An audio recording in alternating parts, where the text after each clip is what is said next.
Narasaraopet parliament నియోజకవర్గంలో high tension నెలకొంది. 144 section విధించారు. ముగ్గురు ఎమ్మెల్యేలను హౌస్ అరెస్ట్ చేశారు.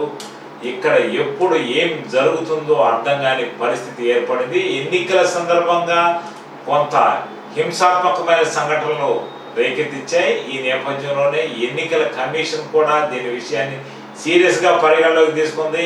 ఈ సందర్భంగా ఎక్కడికక్కడ పోలీసు బలగాలు దించింది. కేంద్ర బలగాలు నర్సరావుపేట మొత్తం తిరుగుతున్నాయి. అదేవిధంగా సత్తెనపల్లిలో హై టెన్షన్ ఏర్పడింది. ఈ సందర్భంగా పల్నాడు జిల్లా శాంతియుతంగా ఉండాలన్న ఉద్దేశంతోనే ప్రస్తుతం ముగ్గురు వైసీపీ ఎమ్మెల్యేలను హౌస్ అరెస్ట్ చేశారు.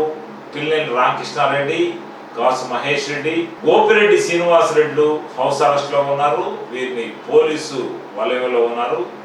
ఈ పోలీసు వలయాన్ని ఛేదించుకొని వీరంతా బయటకు వచ్చే అవకాశాలు లేవు. ఈ నేపథ్యంలో ఇక్కడ హై టెన్షన్ ని ఎప్పటికప్పుడు పోలీసులు పర్యవేక్షిస్తున్నారు.